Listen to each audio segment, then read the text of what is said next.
하나님은 영이시니 예배하는 자가 영과 진리로 예배할지니라. 아멘.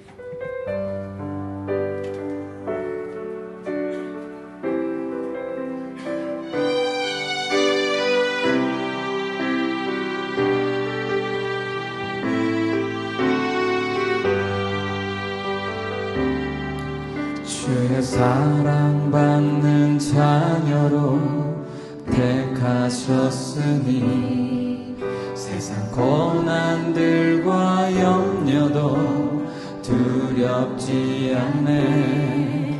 어떤 결과에도 감사로 고백할 것은 나는 주님 한 분만으로 행복함이라. 우리 처음부터 다시 한번 고백할까요? 주의 사랑받는 자녀로 택하셨으니 세상 고난들과 염려도 두렵지 않네. 어떤 결과에도 감사로 고백할 것은 나는 주님 한 분만으로 행복함이라. 하나님을 믿음이 나에게 복이라. 주가 내 아버지 되심이 나에게 복이라. 주를 찬양하게 하심이 나에게 복이라. 주께 예배하게 하심이 나에게 복이라.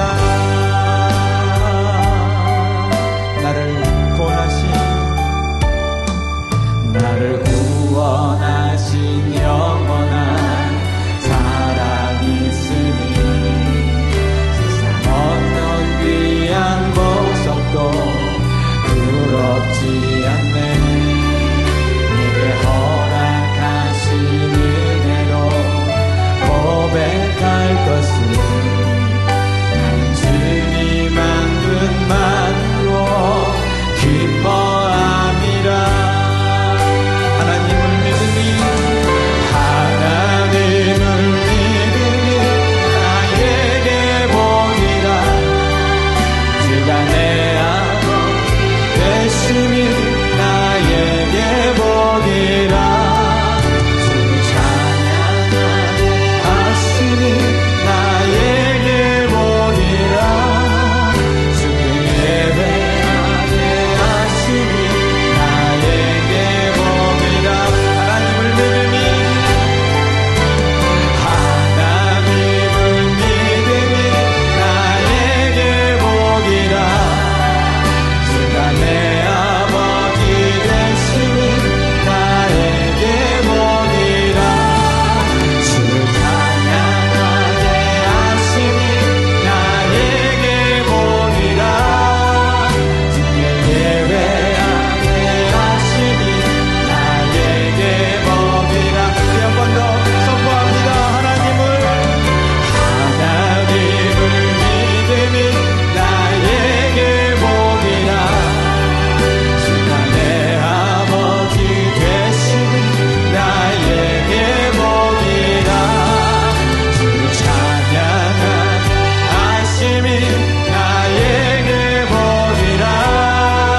주께 예배하게 하심이 나에게 복이라.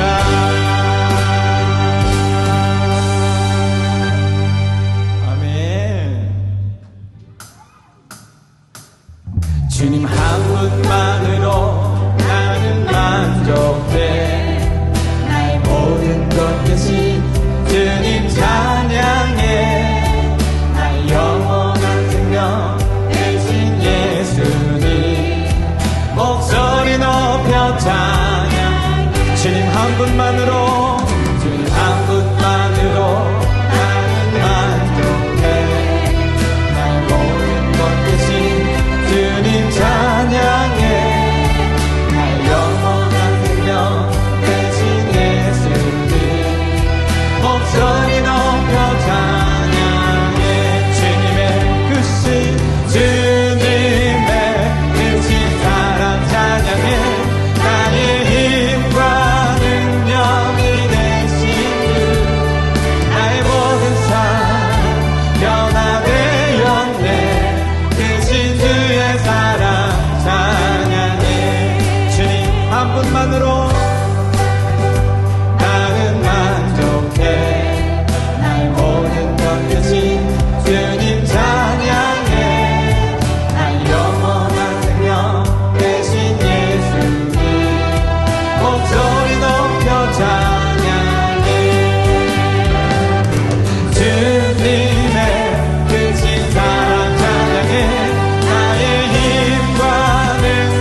십자가의 힘이 못을 박았네.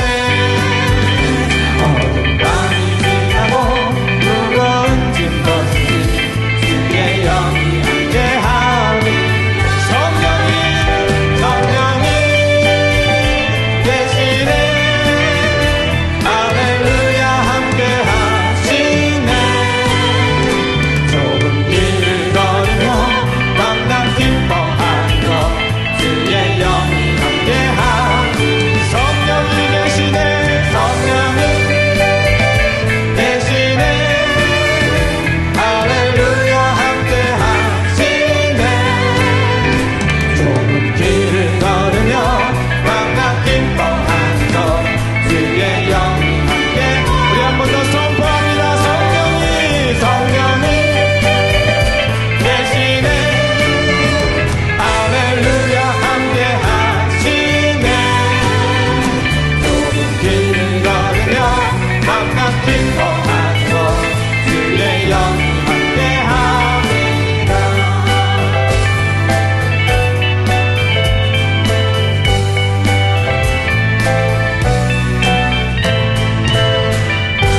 아멘. 할렐루야. 아멘.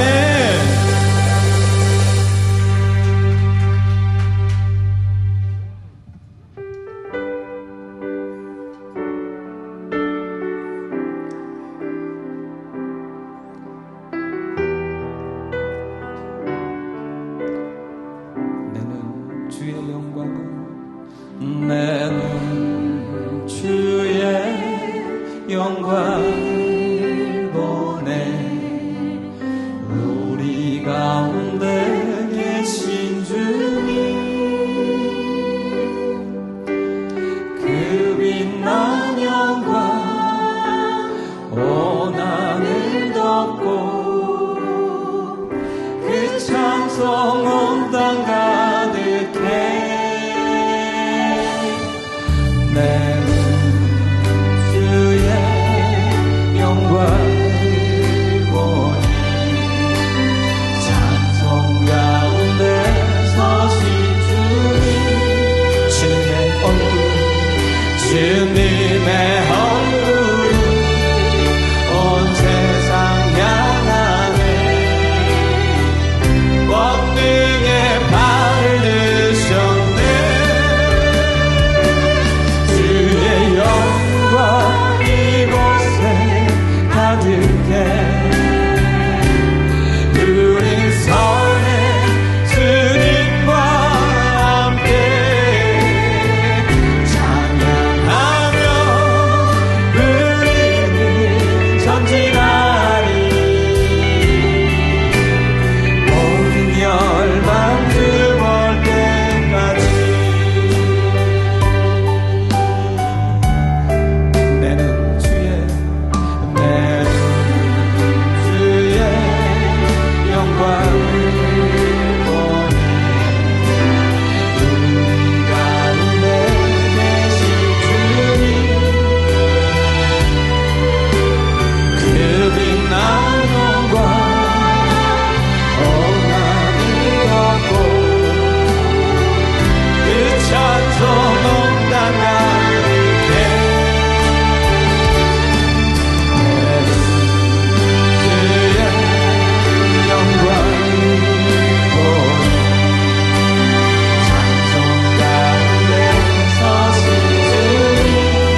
사랑과 은혜가 풍성하신 하나님 아버지, 이 시간 주님 앞에 나와 예배할 수 있음에 감사합니다. 그리스도 예수 안에서 선한 일을 위하여 지으심을 받은 귀한 자로 살고 싶지만 현실에 저희는 항상 부족하고 부끄럽습니다. 불평하는 자는 적게 가져도 불평하고 많이 가져도 불평합니다. 감사의 빗자루로 내 마음의 쓰레기를 치우는 삶이 되길 소망합니다. 하나님의 선하심을 기억하며 기뻐하며 감사하게 하시옵소서. 우리의 약함으로 인해 핑계하지 않고 하나님의 뜻에 집중하는 삶을 살 수 있도록 도와주시옵소서. 우리 각자에게 주어진 상황에서 주님 주시는 믿음의 눈으로 우리의 삶을 해석하게 도와주시옵소서. 주님, 이 시간 장마로 인해 나라 곳곳이 신음하고 있습니다. 한 해 동안 열심히 지은 농사와 생활터전을 잃고 피해를 입은 영혼들을 위해 기도합니다. 하루속히 복구될 수 있도록 하시고 고난 중에도 하나님께서 마음 어루만져 주셔서 천국 소망을 안고 이 땅의 아픔과 환난을 잘 이겨낼 수 있도록 지키시고 인도하여 주시옵소서. 여름 성경학교 기간을 준비하며 교회에서 품기도를 진행하며 함께 사랑으로 마음을 합하고 있습니다. 계획하고 준비하는 목자님들에게 지혜를 주시고 건강과 지치지 않는 열정을 더하여 주시옵소서. 배우는 생명들에겐 하나님을 만나고 주님의 열매가 맺히는 귀한 시간이 될 수 있도록 이끌어 주시옵고 돕는 손길들에겐 뜻을 합해 일하며 은혜 받을 수 있는 귀한 시간이 되게 하여 주시옵소서. 말씀을 선포하실 목사님을 위해 기도합니다. 말씀을 통해 듣는 이들이 살아나게 하시고 기쁨과 감사로 하나님께 영광 돌리는 우리 모두가 되게 하여 주시옵소서. 우리를 사랑하시는 예수님 이름으로 기도합니다. 아멘.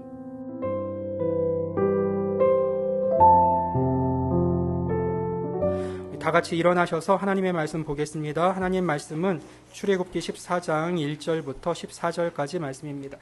여호와께서 모세에게 말씀하여 이르시되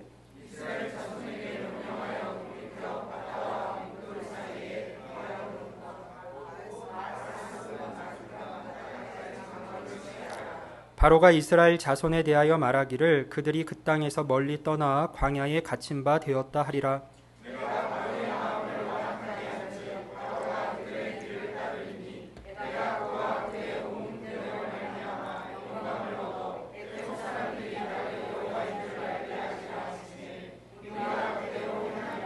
그 백성이 도망한 사실이 애굽 왕에게 알려짐에 바로와 그의 신하들이 그 백성에 대하여 마음이 변하여 이르되 우리가 어찌 이같이 하여 이스라엘을 우리를 섬김에서 놓아 보내었는가 하고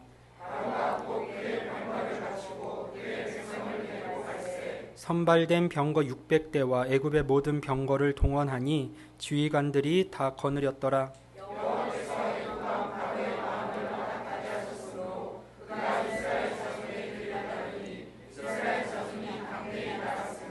애굽 사람들과 바로의 말들, 병거들과 그 마병과 그 군대가 그들의 뒤를 따라 바알스본 맞은편 비아히롯 곁 해변 그들이 장막 친 데에 미치니라.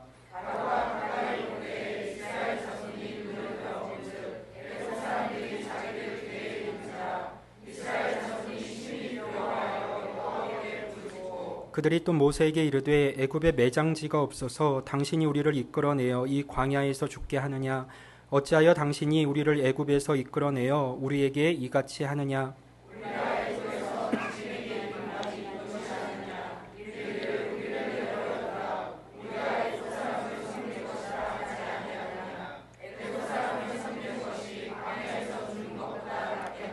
모세가 백성에게 이르되 너희는 두려워하지 말고 가만히 서서 여호와께서 오늘 너희를 위하여 행하시는 구원을 보라. 너희가 오늘 본 애굽 사람을 영원히 다시 보지 아니하리라. 여호와께서 너희를 위하여 싸우시리니 너희는 가만히 있을지니라. 아멘. 하나님께서 모세를 부르신 이후로 이스라엘 자손을 지칭할 때 가장 많이 사용하신 단어는 내 백성이라는 표현입니다. 내 백성. 수많은 민족들이 있었습니다. 하나님은 그 중에서 이스라엘 자손을 백성으로 삼아 주셨고 친히 그들의 하나님이 되어주셨습니다.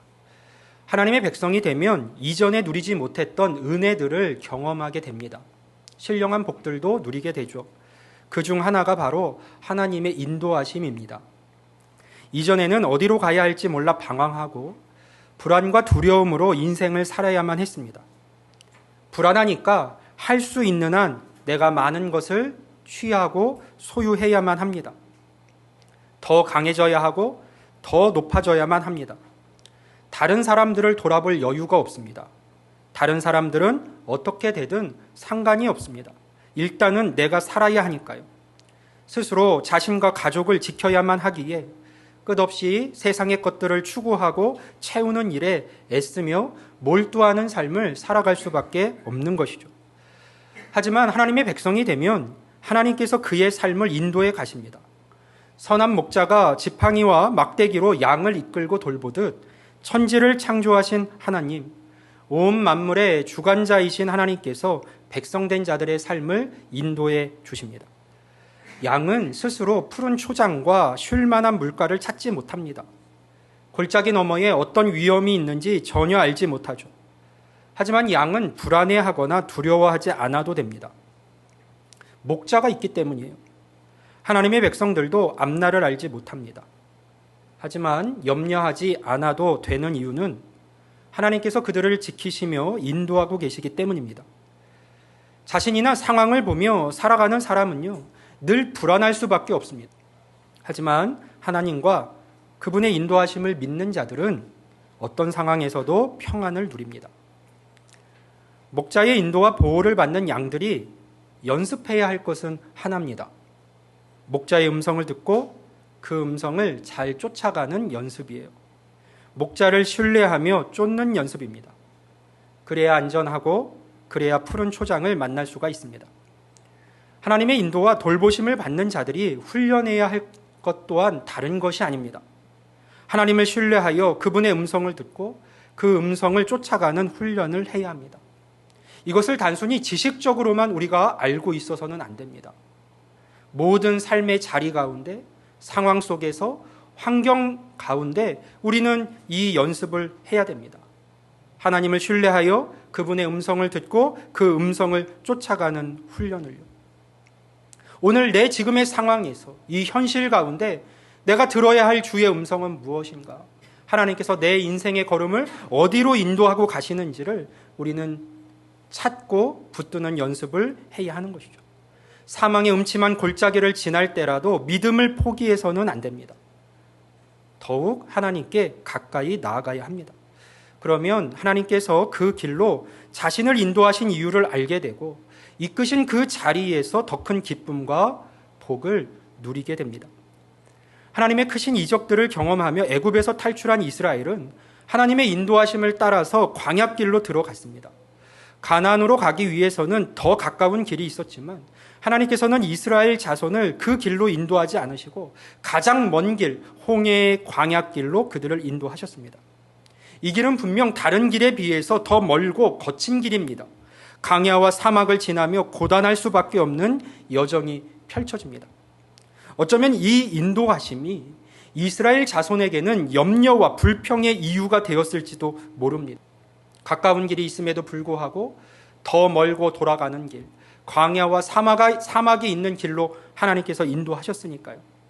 하지만 그 여정은 하나님의 백성으로 부르심 받은 이스라엘 자손들에게 반드시 필요한 과정이었고 그 길은 이스라엘 자손의 생각과는 달리 가장 안전한 길이기도 했습니다. 왜 그럴까요? 하나님께서 인도하시는 길이었기 때문이죠. 하나님을 놓치면 우리는 늘 불안할 수밖에 없습니다. 오늘 본문 1절과 2절도 하나님이 이스라엘 자손들을 인도하시는 장면으로 시작을 합니다. 우리 같이 한번 읽어볼까요? 1절, 2절입니다. 여호와께서 모세에게 말씀하여 이르시되 이스라엘 자손에게 명령하여 돌이켜 바다와 믹돌 사이에 비아히롯 앞 곧 바알스본 맞은편 바닷가에 장막을 치게 하라. 아멘. 하나님은 이스라엘 자손을 이끌어서 비아히롯 앞 곧 바알스본 맞은편 바닷가에 장막을 치게 하셨습니다. 비아히롯이라는 지명은 목초지, 골짜기들의 입이라는 의미를 가지고 있는데요. 이스라엘 자손들이 홍해를 건너기 전에 진을 쳤던 곳입니다. 바닷가 앞에서, 홍해 앞에서 진을 친 곳, 그곳이 바로 비야히롯 앞 바알스본 맞은편이었던 것이죠. 하나님께서는 이스라엘 자손이 애굽을 나와 이동하는 동안 계속해서 구름 기둥과 불 기둥으로 함께 하시면서 그들의 발걸음을 인도해 오셨습니다. 그 인도하심을 따라서 여기까지 이스라엘이 이동해 온 거예요.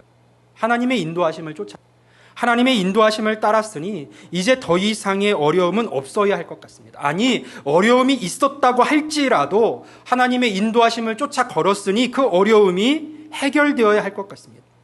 하지만 현실은 달랐습니다. 설마 했던 일이 일어나 버렸어요. 어떤 일이 일어났는지 우리 5절부터 9절까지의 말씀을 다시 한번 봅니다. 우리 5절부터 9절까지 말씀을 한 절씩 교독합니다. 그 백성이 도망한 사실이 애굽 왕에게 알려짐에 바로와 그의 신하들이 그 백성에 대하여 마음이 변하여 이르되 우리가 어찌 이같이 하여 이스라엘을 우리를 섬김에서 놓아 보내었는가 하고 선발된 병거 600대와 애굽의 모든 병거를 동원하니 지휘관들이 다 거느렸더라.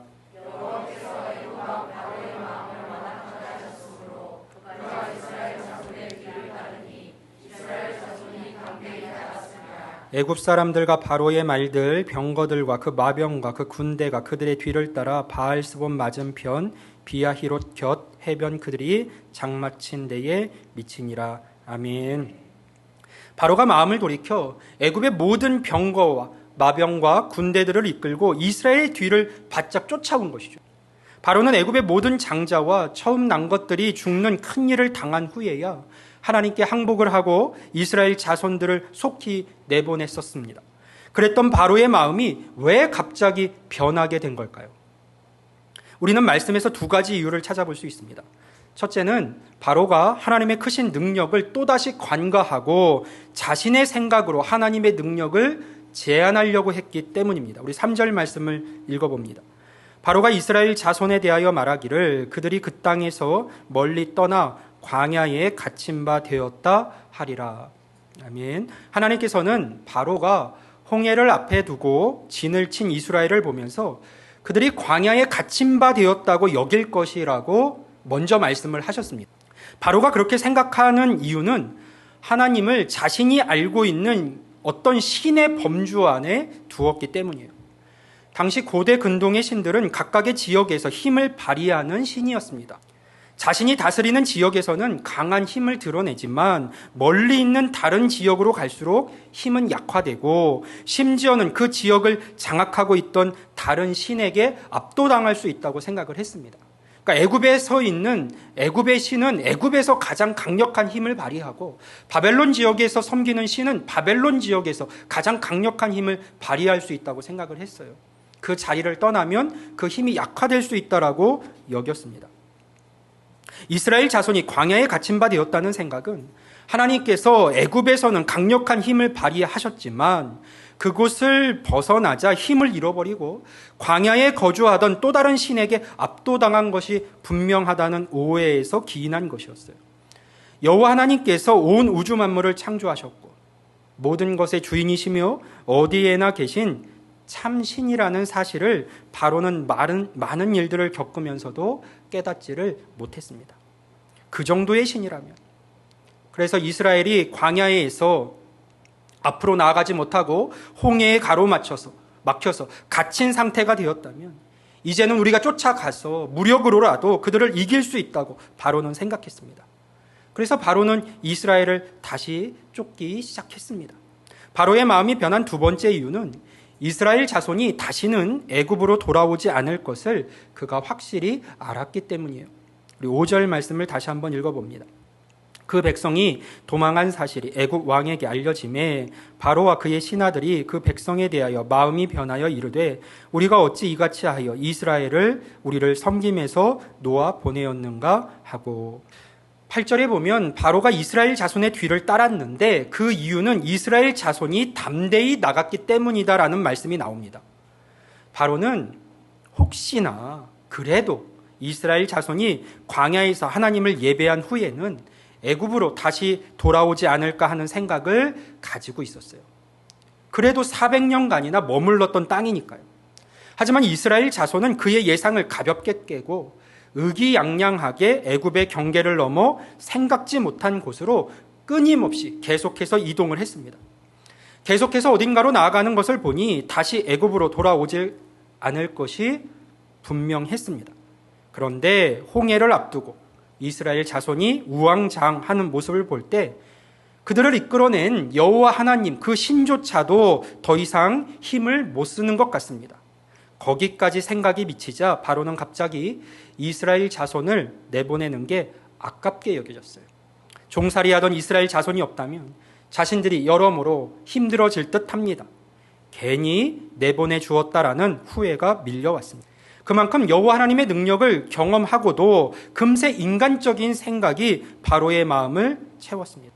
그래서 바로는 마음을 돌이켜서 이스라엘 자손들을 쫓기 시작한 것이죠. 하나님의 것이라고 인정이 되어서 그들을 내보냈는데 조금 시간이 지나니까 다시 그들이 이스라엘 자손들이 하나님의 것이 아니라 나의 것이라는 생각이 들었어요. 내 것이라는 생각이 드니까 아까운 마음이 듭니다. 그래서 다시금 하나님의 것이라 인정했던 그들을 내 것으로 선언하며 다시금 애굽으로 불러들이기 위해 바로는 출발했던 것이죠. 바로는요, 이 일에 있어서 대강하지 않았습니다. 하나님의 백성 이스라엘을 자신의 백성이라 선언하며 다시금 데려오는 일에 최선을 다했어요. 말씀에 따르면 바로는 선발된 병거 600대와 애굽의 모든 병거를 동원했고 말들과 마병과 군대가 그 뒤를 따랐습니다. 병거에는 최소한 3명 이상의 사람이 타게 되어 있습니다. 한 사람은 말을 몰고 다른 한 사람은 화살이나 창 등의 무기로 싸우고 또 한 사람은 방패를 들고 적으로부터 오는 위협을 막았습니다. 당시로서는 최강의 무기 중 하나였고 그런 병거를 바로는 이스라엘을 잡기 위해서 600대나 동원을 했습니다. 거기다 마병과 군대까지 끌고 갔으니 여호와 하나님의 뜻을 대적하여 이스라엘을 다시 잡아오겠다는 그 의지가 그만큼 강렬했던 것이죠. 그리고 그런 고집과 어리석음의 결과가 무엇인지 우리는 다 잘 알고 있습니다. 홍해에 빠져서 그들은 하나도 남김없이 다 죽게 될 거예요. 문제는 이스라엘 자손들입니다. 하나님의 인도하심을 따라 움직였지만 앞에는 홍해가 길을 가로막고 있어서 더 이상 나아갈 수가 없었습니다. 하나님께서는 우리를 도대체 왜 이런 곳으로 인도하신 걸까? 다시 애굽으로 돌아갈 것이 아니라면 이스라엘 백성들은 할 수 있는 것이 아무것도 없었습니다. 그래서 이스라엘 자손은 홍해 앞에 장막을 치고 머물렀어요. 그 상황을 본 바로가 마음을 돌이켜서 이스라엘을 쫓기 시작한 겁니다. 얼마 지나지 않아 이스라엘 사람들은 자신들 뒤로 큰 소리를 내면서 달려오는 애굽의 군대를 보게 되었습니다. 온 땅이 울릴 정도로 많은 마병들이 그들의 뒤를 쫓고 있었어요. 몰려온 군사와 그들의 병거들을 보니 이제 자신들은 죽은 목숨이나 다름이 없었습니다. 이스라엘 백성들이요 400년 동안이나 그들의 종으로서 갖은 노역을 하며 살았던 사람들입니다. 삶의 습관이 있잖아요. 자신들을 누르며 괴롭혔던 그 강대한 애굽, 그들이 얼마나 강한지 이스라엘 백성들은 알고 있었어요. 그런데 그들이 온갖 군대를 다 이끌고 자신들을 향해서 달려오고 있습니다. 그 현실 앞에서 이스라엘 자손들의 마음이 어땠을까요? 그들이 보인 태도를 성경은 이렇게 기록하고 있습니다. 우리 10절부터 12절까지의 말씀을 한 절씩 교독해 봅니다. 바로가 가까이 올 때에 이스라엘 자손이 눈을 들어 본즉 애굽 사람들이 자기들 뒤에 이른지라 이스라엘 자손이 심히 두려워하여 여호와께 부르짖고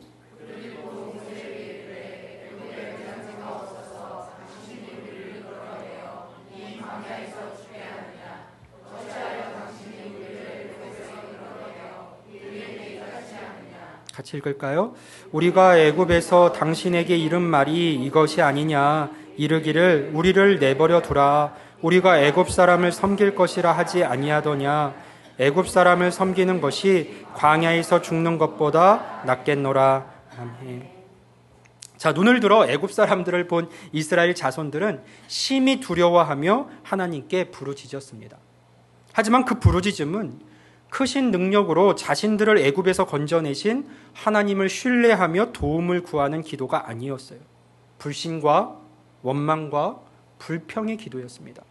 그들은 즉시 모세를 향하여 애굽에 매장지가 없어서 여기까지 우리를 이끌어 광야에서 죽게 하느냐며 크게 따졌습니다.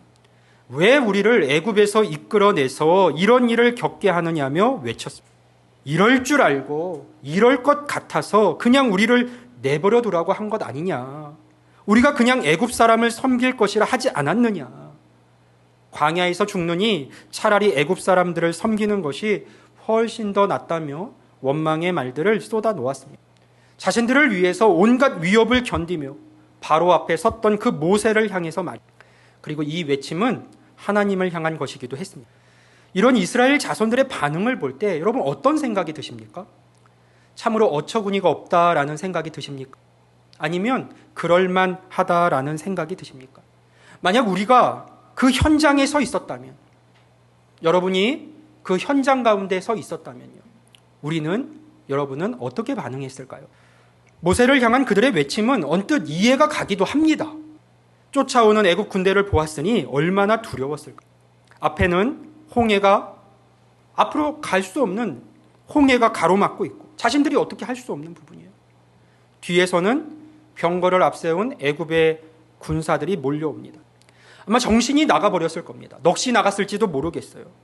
두려움에 사로잡혀서 할 수 있는 것이 원망밖에는 없었겠죠.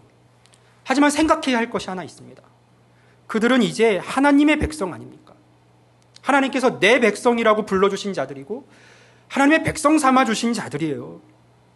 하나님의 크신 능력을 경험하며 400년간 종살이하던 애굽을, 가전노역과 학대로 몸부림치던 애굽을 탈출할 수 있었던 것 아닙니까?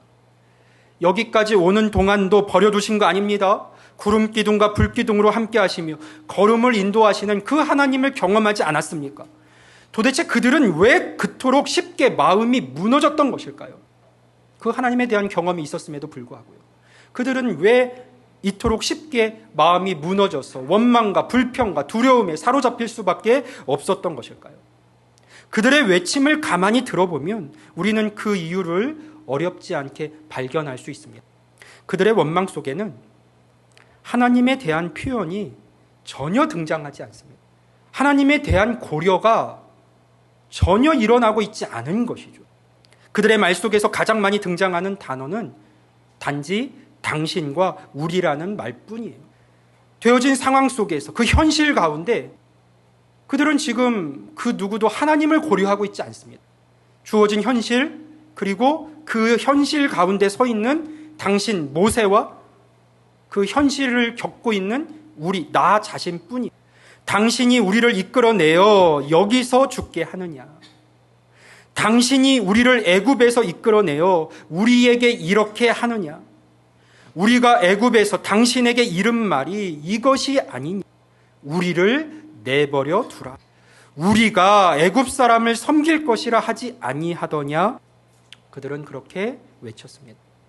이스라엘 자손에게 있어 중요한 것은 나 자신일 뿐, 거기에 하나님의 생각이나 하나님의 뜻이나 하나님의 계획을 바라보고 그분의 일하심을 기대하는 말들은 하나도 섞여 있지 않았습니다. 하나님을 신뢰하는 믿음의 고백 역시 하나도 등장하고 있지 않죠. 주어진 현실, 나 이제 어떻게, 그것만 있을 뿐이에요. 그들의 마음에는 하나님이 없었습니다. 그들에게 보이는 것은 답이 없어 보이는 현실과 그 현실 앞에 서 있는 모세, 그리고 우리뿐이었던 것이죠. 하지만 그들이 놓치고 있었던 것이 무엇입니까? 물론 애굽의 군대가 많은 병거와 함께 지금 뒤에서 온 땅을 덮고 쫓아오고 있습니다. 그러나 분명한 사실은 하나님도 그들 곁에서 여전히 구름기둥과 불기둥으로 함께하고 계셨다는 사실이에요. 애국 군대가 온 땅을 덮고 뒤에서 쫓아오고 있죠. 하나님도 그들 곁에 구름기둥과 불기둥으로 함께하고 계셨다고요.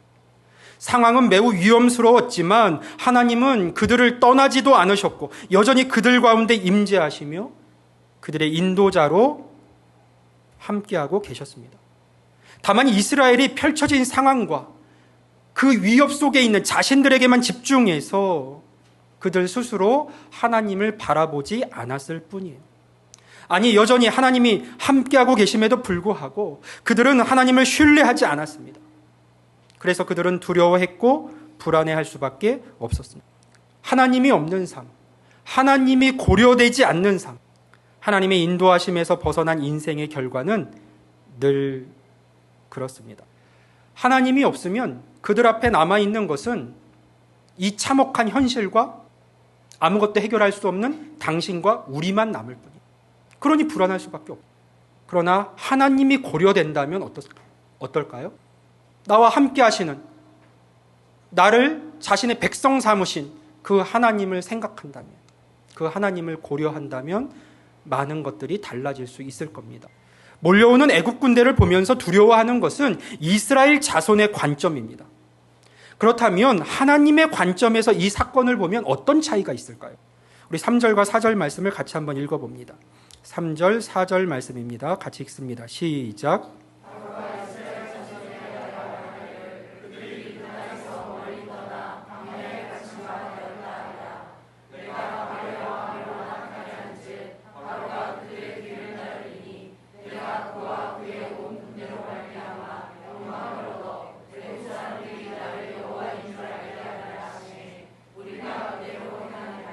아멘.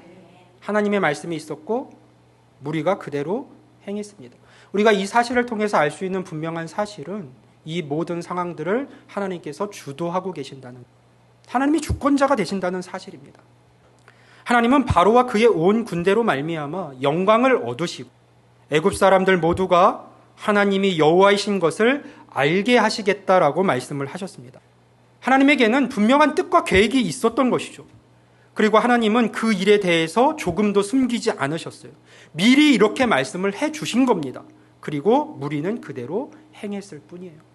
하지만 상황이 위급해지자 이스라엘 자손들은 먼저 들려주신 이 하나님의 말씀을 기억하지도, 하나님의 뜻이 그 상황을 통해 이루어질 것도 기대하지 않았습니다.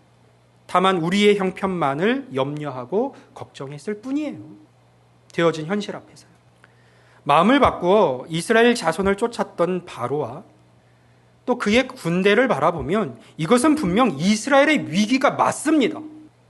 하지만 하나님의 시선과 관점에서 그 상황을 보면 이스라엘이 처한 지금의 상황은 위기가 아니라 더 확실하고 분명한 구원 계획의 성취입니다. 이 일로 인해서 이제 이스라엘은 애굽으로부터 완전한 자유를 얻게 되니까요. 이스라엘 백성들을 쫓으며 언제라도 괴롭힐 수 있었던 애굽 군대는 이제 이 홍해에 다 수장되어 더 이상 이스라엘을 쫓을 수 없는 자들이 됩니다. 그리고 비로소 이스라엘 백성들은 자신들을 400년간이나 묶고 있었던 그 애굽에서 완전한 자유를 선언하게 되는 것이죠. 이 사건을 통해서요. 우리가 보기에는 막다른 길일지 모릅니다. 분명 그렇습니다.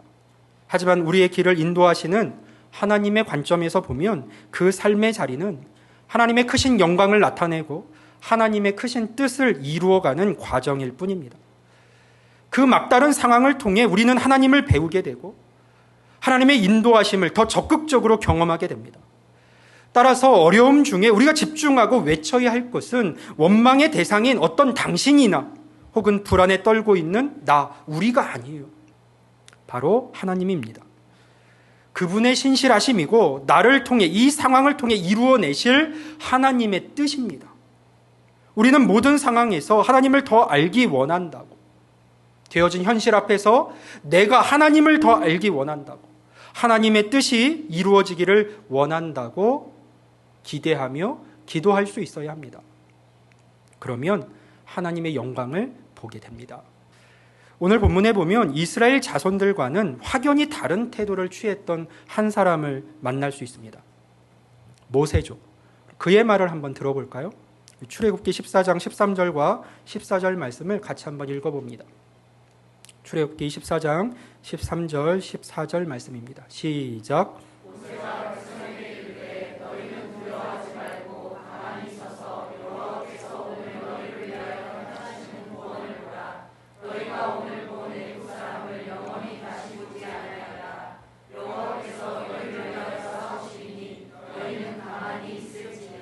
아멘. 자, 모세의 선언은요, 하나님에 관한 이야기로 가득 차 있는 것을 보게 됩니다. 모세는 두려워하고 있는 이스라엘 자손의 시선을, 우리에 집중하고 있던 그들의 시선을 다시금 하나님께로 돌립니다. 두려워하지 말고 가만히 서서 여호와께서 오늘 너희를 위하여 행하시는 구원을 보라고 모세는 외쳤습니다. 여호와께서 너희를 위하여 싸우시리니 너희는 가만히 있을지니라 라고도 선언했습니다. 두려워하지 말라는 말은 바라보아야 할 것을 바라보라는 선언입니다. 나의 도움이 될 수 없는 것을 바라보면 우리는 두려워 떨 수밖에 없어요. 불안할 수밖에 없죠. 그러나 능히 나의 도움이 되실 만한 분을, 대상을 바라보면 우리는 두려움에서 벗어날 수 있습니다. 따라서 이 모세의 이 말, 두려워하지 말라는 말은 단순히 마음을 진정시키라는 의미가 아니라 바라보아야 할 것을 바라보라는 도전이자 선언이에요. 엉뚱한 것 바라보지 말고 바라보아야 할 것을 바라보라는 겁니다. 하나님의 백성들이 바라보아야 할 것은 땅을 뒤덮고 있는 애굽 군대도 아니고 눈앞에 가로막고 있는 홍해도 아니고 염려와 불안에 떨고 있는 자신도 아닙니다.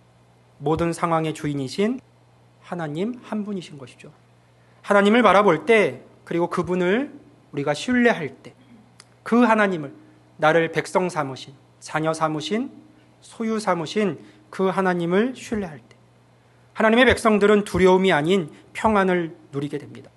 상황으로 인한 평안이 아니라 하나님으로 인한 평안을 누리게 됩니다.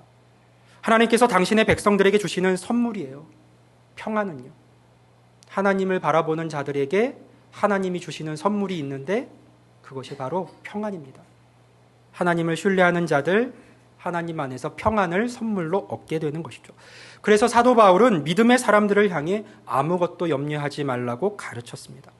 오늘 그 평안이, 하나님을 바라보는 자들에게 부어지는 그 하나님의 평안이 오늘 믿음을 선택하는 저와 여러분의 마음 가운데 하나님의 백성된, 하나님의 자녀로 부르심 받은 저와 여러분들의 심령 가운데 충만히 부어질 수 있기를, 그리고 남은 인생 가운데도 그 하나님을 바라봄으로 말미암아 하나님께서 주시는 선물, 평강을 누리며 남은 인생을 살아가는 우리 모두가 될 수 있기를 주님의 이름으로 간절히 축원합니다. 아멘. 아멘. 기도하겠습니다. 기도하실 때 주신 말씀 마음에 깊이 새기면서 함께 기도하며 나아갑니다. 지금 여러분이 서 있는 자리는 어떤 자리입니까?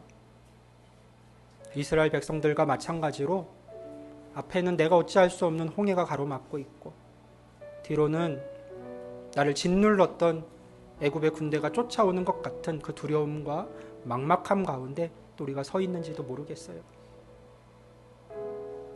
우리가 바라보아야 할 분이 누구일까요? 하나님입니다.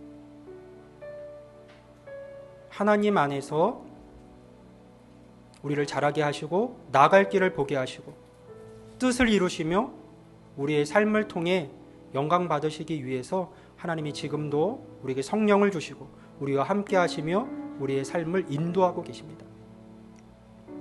우리 마음 가운데 불안한 마음이 있었다면 이 시간 도움이신 하나님을 바라봅시다. 그리고 그 하나님이 주시는 선물, 평강을 누리는 자리로 나아갑시다. 하나님께서 일하실 겁니다. 우리 이 시간 마음을 모아서 내 삶에 당신과 우리의 그 모든 조건들을 내려놓고 하나님만 바라봅니다. 주님의 은혜를 더해 주십시오. 같이 한번 기도하며 고백하며 하나님을 바라보는 자리로 나아갑니다. 기도하겠습니다.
이 시간 나는 주를 섬기는 것에 후회가 없습니다. 함께 찬양하며 우리의 삶과 예물 주께 드리겠습니다.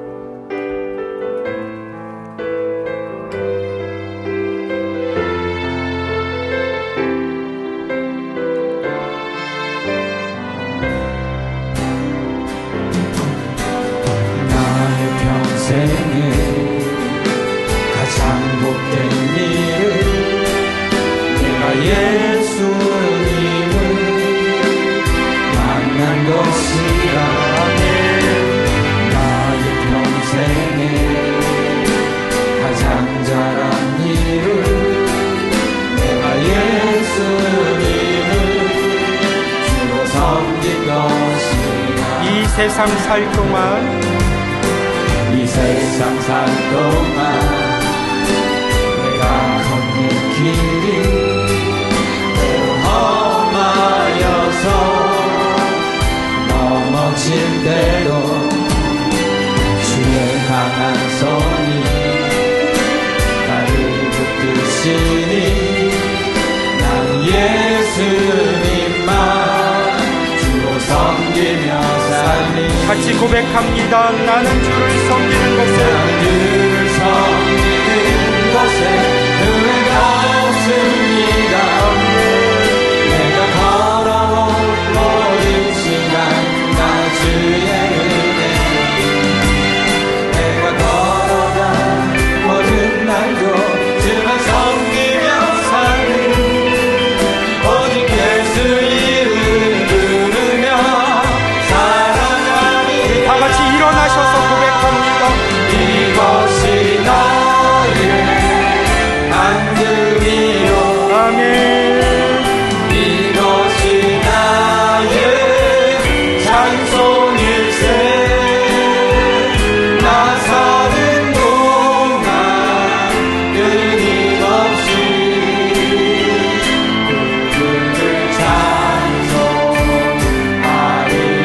이것이 나의 간증입니다. 이것이 나의 간증이요. 아멘. 이것이 나의 찬송일세.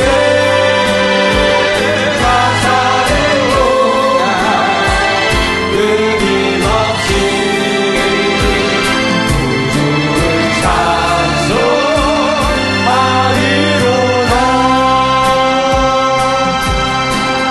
아멘. 기도합니다. 지금 우리 가운데 살아서 역사하시는 하나님 아버지, 우리를 하나님의 백성과 자녀 삼아 주시고 삶의 어떤 환경 가운데 있더라도 우리와 함께 하시는 성령님을 통해 주를 바라보며 하나님 안에 사는 믿음의 길 걸어갈 수 있도록 은혜 주셔서 감사합니다. 우리가 이미 하나님의 백성된 자들이요 소유된 자들인 것을 깊이 마음 가운데 새기게 해주셔서 모든 삶의 막막한 현실 가운데 두려움과 떨림과 불안으로 그 시간을 지나지 않게 해주시고 여기까지 인도하신 하나님, 또 이끌어 가실 그 하나님을 바라보며 두려움이 아니라 평강의 삶을, 불신앙이 아니라 믿음의 자리에서는 하나님의 백성들이 다 되게 하여 주옵소서.